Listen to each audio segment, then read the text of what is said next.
Hello everyone, this is Six-Path Weeb. I welcome you all back to my YouTube channel. In today's fanfiction, we continue an exciting alternate story in the Naruto universe. Imagine a world where fate takes a completely different turn, where Naruko becomes the one chosen by an ancient and legendary dragon Pokémon, a power far beyond what the shinobi world has ever witnessed. How would this mysterious bond change her destiny? How would the ninja world react to a power that doesn't belong to their world?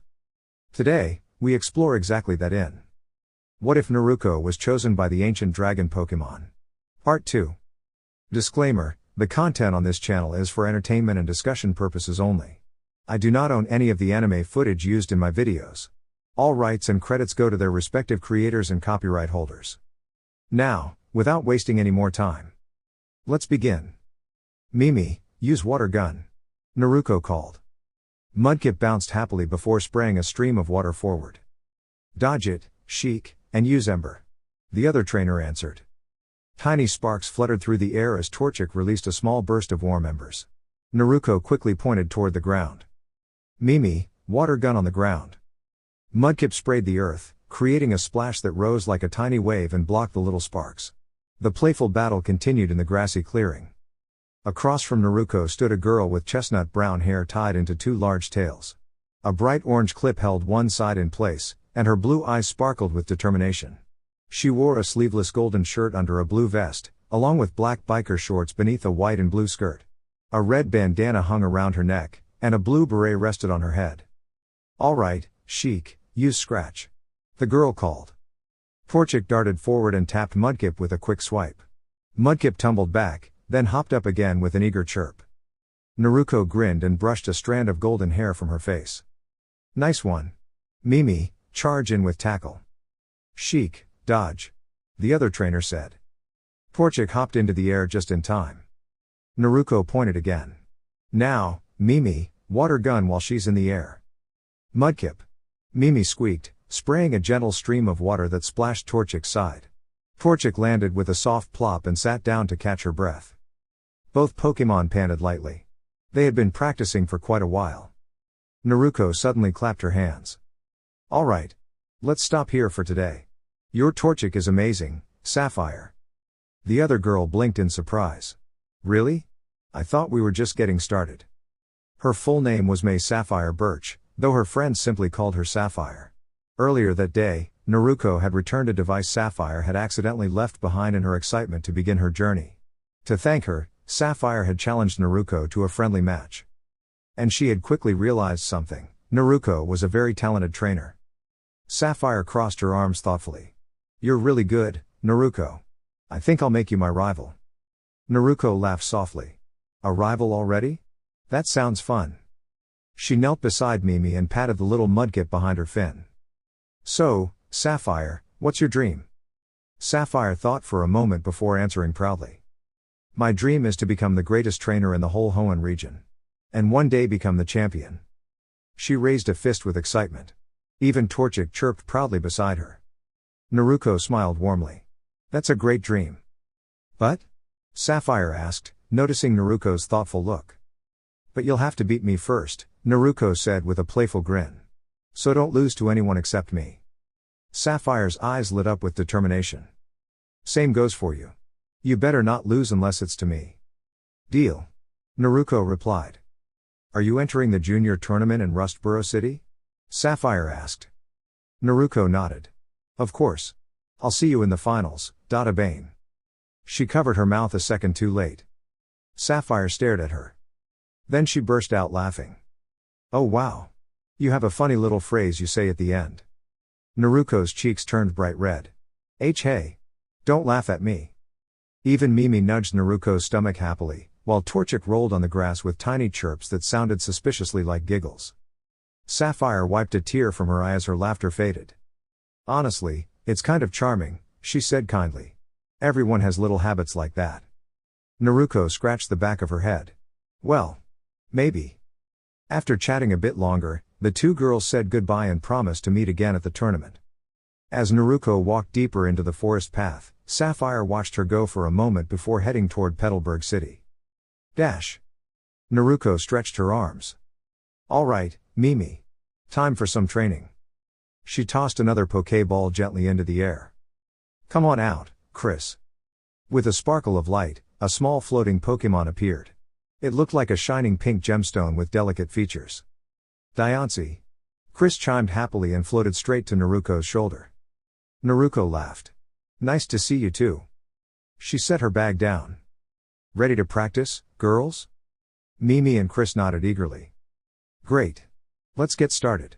I should train too so I don't slow you down. They spent the next couple of hours practicing creative exercises. Mimi learned to aim her water gun in different directions, while Chris practiced shaping tiny shining crystals and guiding them gently through the air. Naruko always made sure training stayed fun and fair. She believed Pokémon learned best when they felt happy and confident. Dash. Hidden quietly behind a bush nearby, someone was watching. A girl with glasses crouched low in the grass. Beside her hovered a curious sword-shaped Pokémon. Relax, Honedge, she whispered. I just wanted to see this trainer myself. Her eyes widened slightly as she watched Chris create small sparkling diamonds. I can't believe someone in Hoenn has a Diancie, she murmured in amazement. Honedge tilted slightly, as if asking a question. You're wondering why I'm interested? The girl whispered. Honestly. I'm just curious. She adjusted her glasses again, still watching Naruko and her Pokémon train with enthusiasm. Dash. 2 hours later, Naruko clapped her hands again. Great job, you too. Chris floated slowly, a little tired but proud. Mimi tried very hard to stay awake but swayed sleepily. Naruko smiled kindly. You've both worked hard. Let's eat. She gathered berries from nearby trees and began preparing a meal using small pots and pans from her bag. Soon the air filled with a delicious fruity aroma. Before long, several wild Pokémon peeked out from the forest, Zigzagoon, Tailo, Puccina, Shroomish, and even a few shy Ralts. Naruko looked around at all the hungry faces. Well, I can't let anyone go hungry, she said warmly. She prepared extra berry meals and sandwiches until there was enough for everyone. All right. She called cheerfully. Food's ready. The wild Pokémon happily grabbed their snacks before scurrying back into the forest. Mimi and Chris eagerly enjoyed their meals too. Mimi sniffed her food carefully before tasting it. Her eyes sparkled with delight. Naruko chuckled. Glad you like it. Even the girl hiding in the bushes found herself smiling at the scene. Naruko wasn't just a skilled trainer. She was kind. Dash. Suddenly, a loud voice echoed through the trees. Loudred. A large blue Pokémon stomped into the clearing. Its ears stretched wide like little speakers, and its voice boomed across the forest. Naruko blinked in surprise but stayed calm. Well, hello there, she said gently. Mimi and Chris looked up beside her, curious about the loud newcomer. Naruko placed her hands on her hips with a friendly smile. Looks like we have another guest for dinner. Naruko Uzumaki brushed a strand of bright red hair from her eyes as she lifted her Pokédex toward the unusual Pokémon standing near the path. The device beeped and spoke in its calm, computerized voice. Loudred, the big voice Pokémon. Loudred communicates using powerful sound. Its round ears act like speakers that can carry its voice across long distances.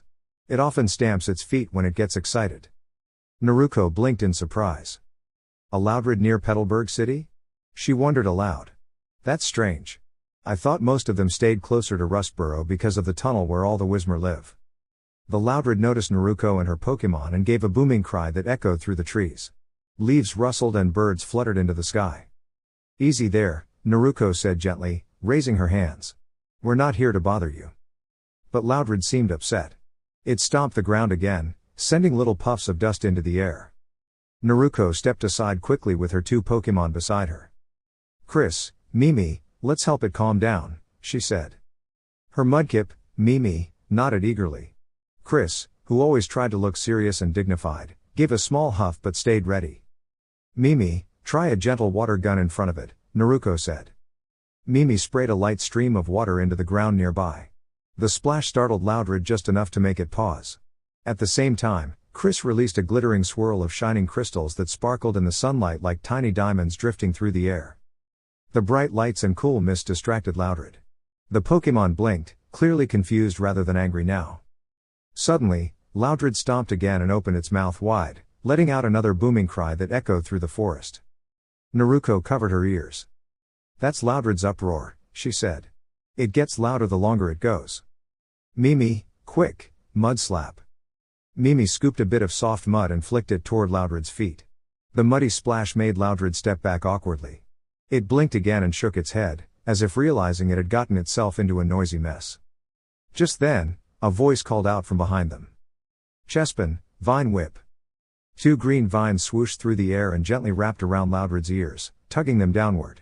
The sudden change made Loudred tilt its head upward, and its next big shout shot harmlessly toward the sky instead of across the forest. Naruko turned around in surprise. Standing near a tree was a girl with short black hair and bright blue eyes behind black-rimmed glasses. She wore blue jeans and a green vest over a black shirt. Around her neck hung a white feather pendant. 2 Pokémon stood beside her. One was a small, cheerful Chespin. The other floated quietly nearby, a mysterious sword-like Pokémon named Honedge. The girl walked closer. "Are you okay?" she asked kindly. Naruko nodded quickly. "I'm fine. Thanks for helping." Chris crossed her tiny arms with a dramatic expression, while Mimi waved happily. "My name is Naruko Uzumaki," Naruko said. "And these are my Pokémon, Chris and Mimi." "Nice to meet you," the girl replied. "I'm Mila Steele. This is Chespin and Honedge."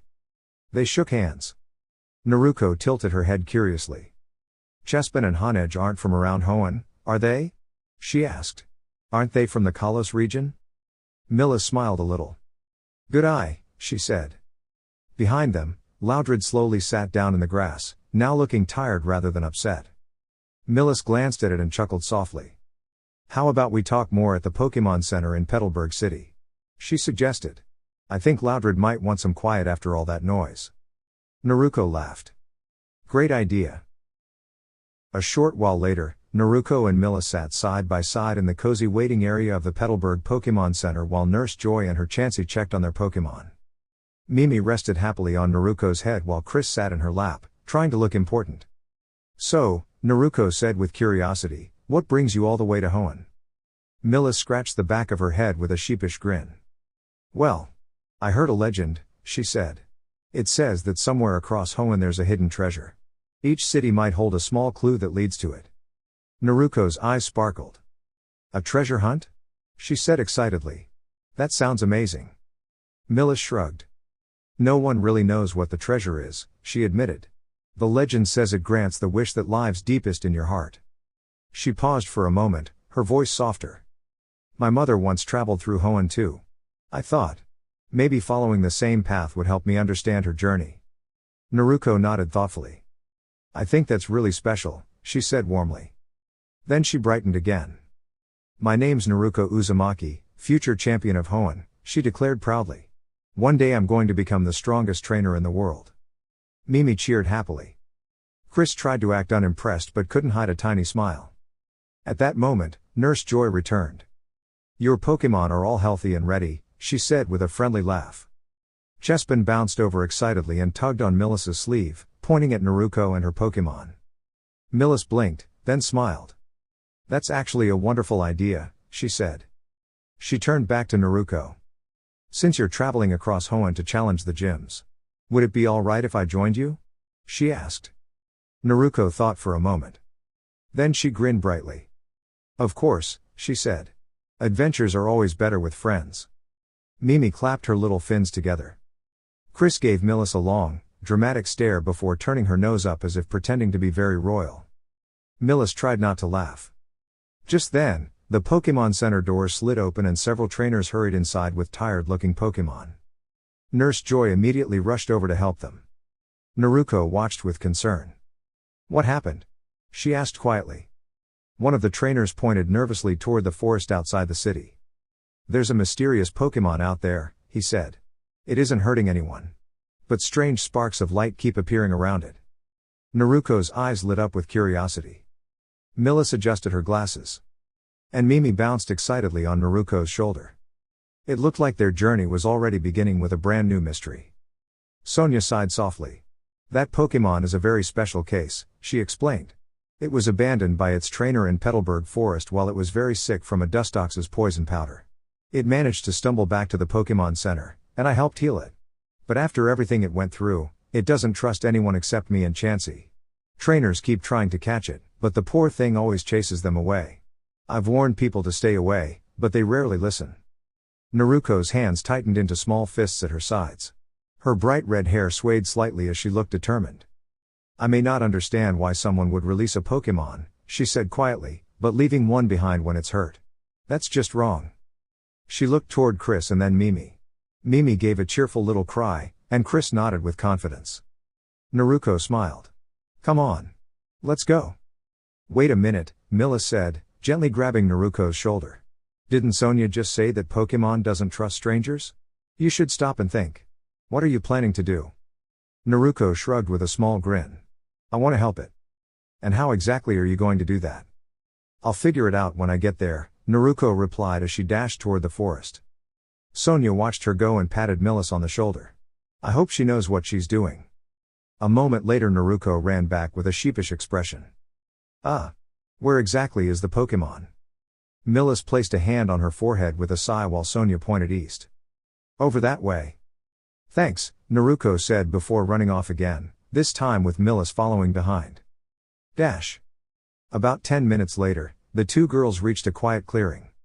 In the center stood a small Pokémon wearing what looked like a tiny white dress. Its blue hair covered its eyes, and a bright orange horn rested on its head. Around it stood several trainers with Pokémon like Zigzagoon and Puccina. Naruko quietly took out her Pokédex. Ralts, the feeling Pokémon. Ralts senses the emotions of people using the horn on its head. This Pokémon rarely appears before people. When it does, it approaches those with kind and positive hearts. Wow, Naruko whispered. A shiny Ralts. The trainers began telling their Pokémon to rush forward, but the little Ralts quickly avoided them.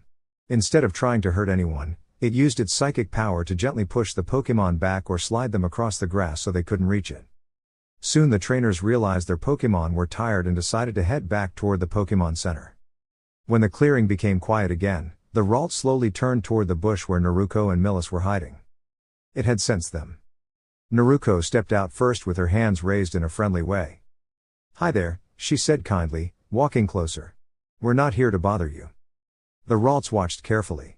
It could feel emotions, and Naruko's heart felt warm and sincere. Still, it remained cautious. Naruko sat down in the grass a short distance away so the Pokémon wouldn't feel nervous. Millis, Mimi, and Chris slowly joined her. So, you're the one everyone's been talking about, Naruko said gently. You're really strong.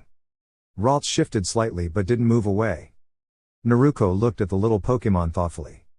You must have been really lonely after your trainer left, she said softly. The Ralts suddenly tensed and waved its tiny arms, sending a puff of warm air past Naruko's shoulder in protest. Okay, Naruko laughed, leaning back. Maybe that question was a little too personal. For a moment the clearing was quiet. Then Naruko smiled brightly. How about this? She suggested. Let's have a friendly Pokémon match. Not a serious one, just a chance for us to get to know each other. The Ralts tilted its head. If my Pokémon wins, you come along with us and see the world with our team, Naruko continued. And if you win, I promise I'll tell other trainers to leave you alone so you can have your peace. Ralts thought carefully. It could sense Naruko's honest intentions. Finally, it gave a small nod. All right, Naruko said happily. Mimi, you're up. Mudkip. Mimi chirped, hopping forward eagerly. Beside Naruko, Chris puffed out her cheeks dramatically. Naruko scratched the back of her head. Chris, you're super strong. This will be good practice for Mimi. Chris crossed her tiny arms and pretended to sulk. I'll make special poffins for you tonight, Naruko added quickly. Chris immediately brightened. Diancie. Millis chuckled quietly while watching. Okay, Mimi, Naruko said. Let's start with water gun. Mimi sprayed a playful stream of water across the grass. Ralts used its psychic power to gently guide the water aside and hop out of the way. The two Pokémon moved around the clearing like dancers, dodging, splashing, and using small bursts of power without trying to hurt one another. Nice move. Naruko cheered. Now try water pulse. Mimi created a shimmering ball of water and splashed it against the ground, sending a gentle wave rolling across the clearing. The wave carried Ralts backward until it landed softly against a rock.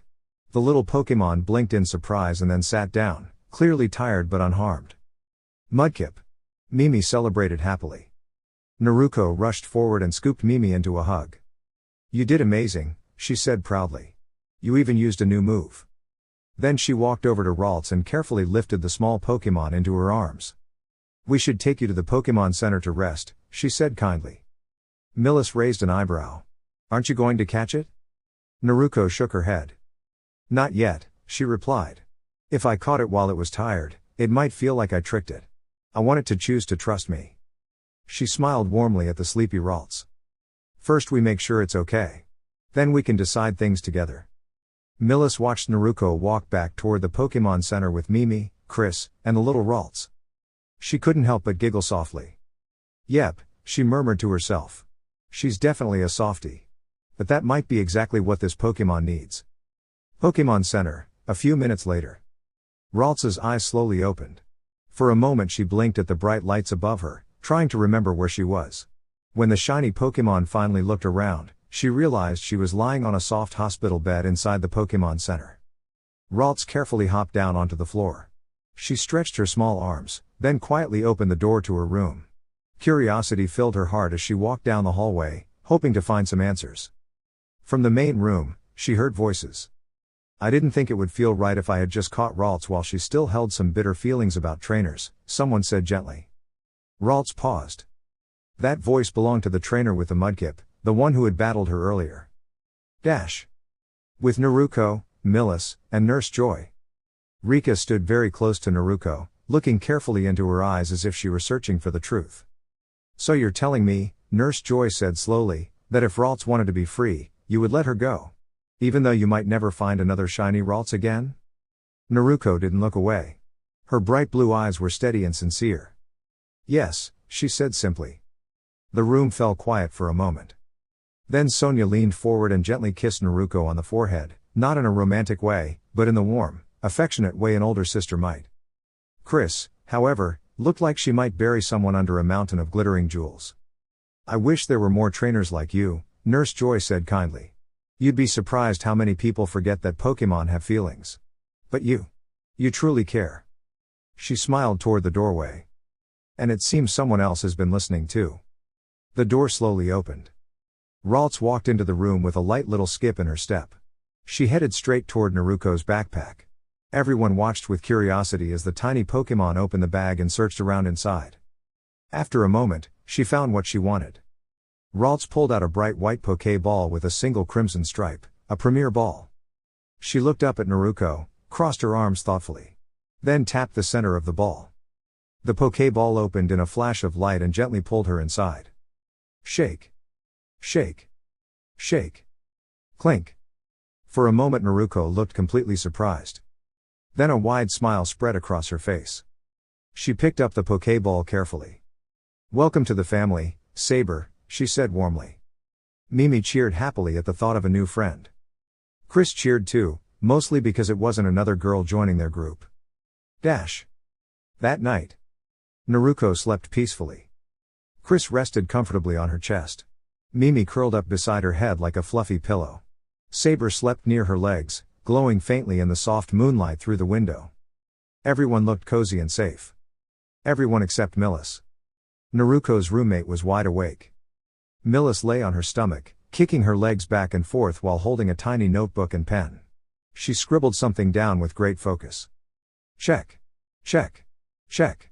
Phase 1 complete, she whispered to herself with a thoughtful grin.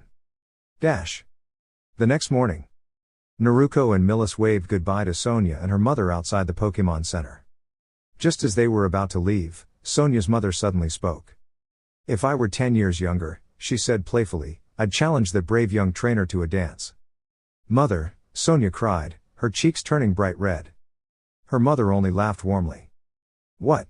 She's kind, brave, and loves Pokémon. What's not to like?" she said with a mischievous smile. "Speaking of which, Sonia, have you made any new friends lately? Because I think that young trainer could be a great one." "Mother." Naruko and Millis were already halfway down the road, completely unaware of the conversation. Petalburg Forest. Tall trees stretched toward the sky as sunlight filtered through the leaves. The forest felt calm and peaceful as Naruko and Millis walked along the path. "So Millis," Naruko asked curiously, What treasure are you looking for in Rustboro City? Millis tapped her chin thoughtfully. It's called the Genie's Hole, she explained. Legend says it's a mysterious dimensional space that can send anything anywhere. Naruko blinked. That sounds complicated. No one really knows where it is, Millis continued. But the story says it's hidden somewhere inside the tunnels near Rustboro, and only people who are truly worthy can find it. Naruko scratched her head. Well, there are a lot of tunnels, she admitted. But how about this, after I finish my gym battle, I'll help you look for it. Millis shrugged. Works for me. It's not going anywhere. Just then. Bump. A man in a white lab coat with large glasses accidentally ran into Naruko. Oh. I'm so sorry. The scientist said nervously. Please help me. I think someone is following me. Before Naruko could answer, two oddly dressed men came running down the path. One wore a red outfit with a flame-shaped symbol. The other wore a blue, sailor-like costume. They stopped when they saw the group. That's far enough. The red-clad man shouted. Hand over the Devon goods. The blue-clad man added. The two suddenly turned toward each other and began arguing loudly.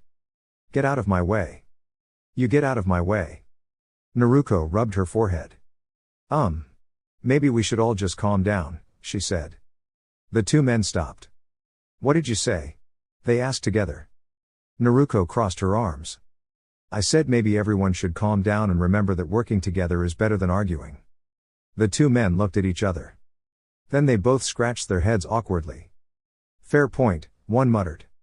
But they still pulled out their Pokéballs. All right. Let's settle this with a friendly battle. Naruko smiled. Now that sounds fun. She tossed her Pokéball into the air. Saber, come on out. Millis threw hers too. Chespin, let's do our best. Two Puccina appeared with playful growls. The forest suddenly felt full of excitement. Chespin, use Vine Whip. Millis called. Saber, Thunder Punch, Naruko said. Saber dashed forward with sparkling energy, giving one Puccina a light tap that sent it tumbling harmlessly into the grass. Chespin's vines gently scooped up the other and spun it around before setting it down safely. The two Puccina wobbled for a moment. Then happily sat down, clearly too dizzy to continue. Naruko laughed and gave Saber a high five. Great job. Millis and Chespin celebrated too. The two men blinked in surprise.